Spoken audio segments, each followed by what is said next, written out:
Hello students, very welcome to all of you in this new video session.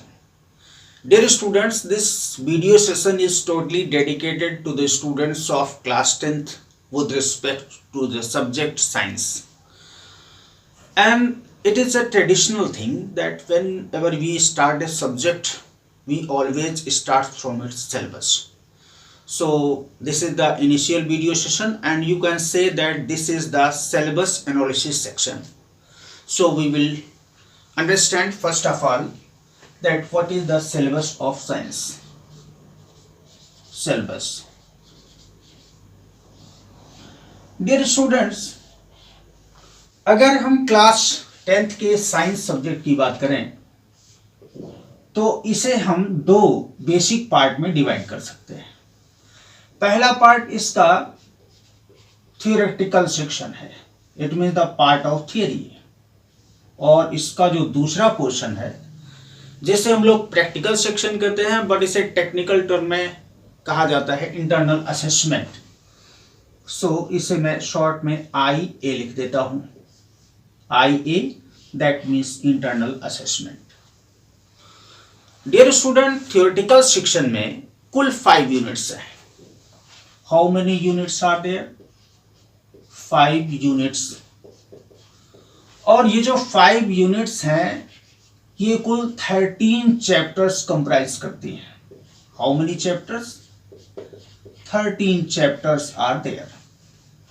और ये जो 13 chapters हैं इससे हमें कितने मार्क के क्वेश्चन पूछे जाते हैं?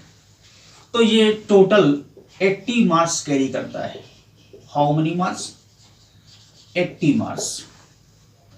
अगर मैं इंटरनल असेसमेंट की बात करूं तो ये टोटल रिस्पॉन्सिबिलिटी आपके स्कूल की होती है, आपके इंस्टीट्यूशन की होती है. और इसको हम 3 स्टार पॉइंट में डिवाइड कर सकते हैं. पहली चीज तो ये होती है कि आपके पीरियाडिक टेस्ट होते हैं. 2 पीरियाडिक टेस्ट हैं और हर एक पीरियाडिक टेस्ट 5 मार्क्स का जो उसमें काउंट किया जाता है. दूसरा सब्जेक्ट इनरिचमेंट की बात करते हैं जिसमें हम लोग कह सकते हैं कि प्रैक्टिकल पोर्शन बेसिकली है. तो सब्जेक्ट इनरिचमेंट और you can say practical work ये कैरी करता है 5 मार्क्स. और इसका जो थर्ड पार्ट है ये है पोर्टफोलियो.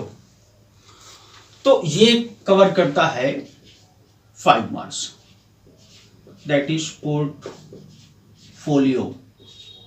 ये भी 5 मार्क्स. अब इस तरीके से अगर हम देखें तो इसका जो ग्रांड टोटल होता है ये होता है 20 मार्क्स. कितने मार्क्स हुए? 20 मार्क्स. अब इस तरीके से इंटरनल असेसमेंट के 20 मार्क्स और इसके थियोरेटिकल सेक्शन के कुल 80 मार्क्स टोटल हो जाते हैं इस सब्जेक्ट के 100 marks. So, in class 10th, the science subject carries all 100 marks in totality. और ये समझने की कोशिश करते हैं कि इसकी जो 5 यूनिट्स होती हैं जिसमें कुल 13 चैप्टर्स हैं, ये कौन कौन सी यूनिट हैं, कितने सेक्शंस होते हैं. तो क्लास 10th में ये जो 5 यूनिट्स और इसके 13 चैप्टर्स हैं इसको कुल 3 सेक्शंस में डिवाइड किया गया है. इसका जो पहला सेक्शन है ये है chemistry. The first section is chemistry. और इस केमिस्ट्री के सेक्शन में केवल एक ही यूनिट होती है और वो यूनिट है यूनिट नंबर 1. और यूनिट नंबर 1 है केमिकल सब्सटेंसेस. यहां मैं पूरा लिख देता हूं. Chemical substances, nature and behaviour. अब इसको N एंड B लिख देते हैं शॉर्ट में. Nature and behaviour. इस फर्स्ट यूनिट में कुल 4 चैप्टर्स हैं. कौन कौन से 4 चैप्टर्स हैं? तो पहला चैप्टर इसका है chemical reactions. What is that? Chemical reactions. इसका जो दूसरा चैप्टर है यह है एसिड्स बेसेस एंड सॉल्ट्स। तीसरा चैप्टर इसका है metals and non metals, metals and non metals. और इसका फोर्थ चैप्टर है carbon compounds, this is carbon compounds. अब इस तरीके से केमिस्ट्री के सेक्शन में हमें कुल 4 चैप्टर पढ़ने हैं। कौन कौन से, तो यह मैंने मेंशन कर दिया है। और इसकी जो फर्स्ट यूनिट है, इस केमिस्ट्री का सेक्शन जो ये फर्स्ट यूनिट है, ये 25 मार्क्स कैरी करता है। How many marks? 25 मार्क्स। इसका जो सेक्शन बी है, इसे आप कह सकते हैं ये है बायोलॉजी का section, the section of biology. And this section also contains only one unit, that is the unit number second, unit second, and this unit second is called as the living world. What is that? Living world. और ये जो living world है इस biology के section में, इसमें भी 4 chapters हैं। तो चैप्टर नंबर 4 तक हमने यहां कर लिया था। चैप्टर नंबर 5, 5th चैप्टर है लाइफ प्रोसेसेस। 6th चैप्टर इसका control and coordination, control and coordination in plants and animals, plants and animals. 7th chapter इसका है रिप्रोडक्शन, रिप्रोडक्शन। और इसका 8th चैप्टर है हेरिडिटी। और इस तरीके से जो सेक्शन बी है, बायोलॉजी का सेक्शन है, इसमें यूनिट सेकंड आता है, केवल 1 यूनिट। और ये यूनिट भी 25 मार्क्स कैरी करता है। It means from all these 5th, 6th, 7th and 8th chapters, 25 marks question will be asked in your board examination.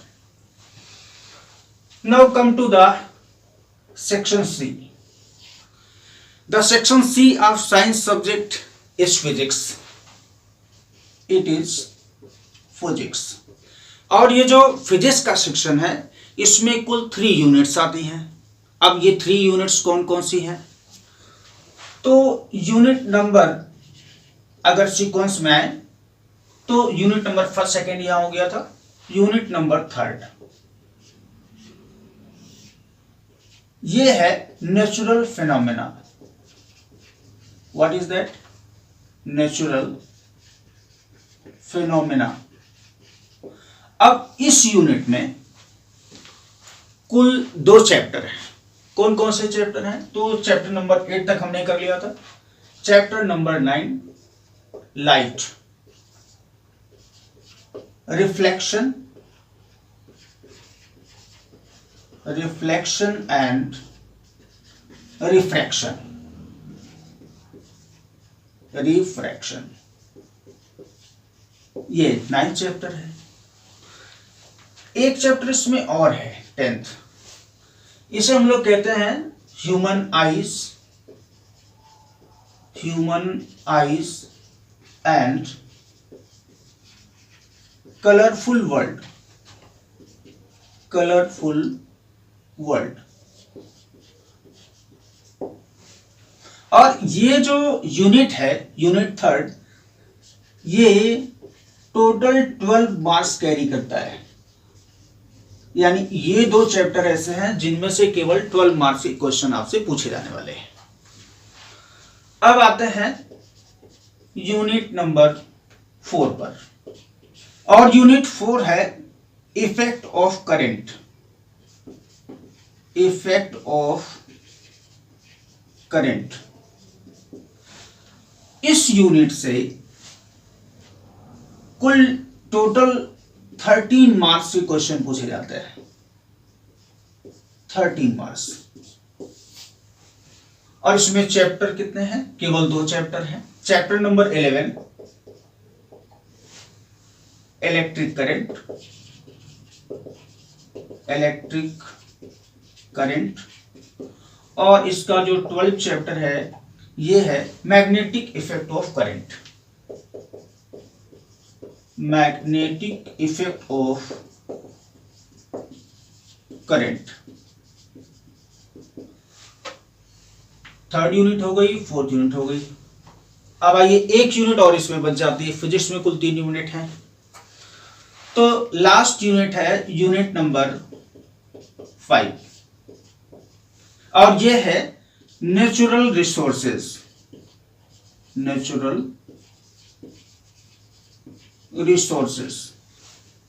ये लास्ट यूनिट है और ये केवल 5 मार्क्स कैरी करता है,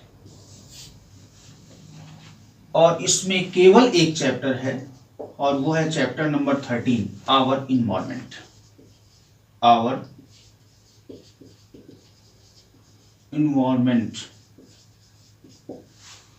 So this is the all about your syllabus, and now we will start from the chapter number 1 when we will start the next video session.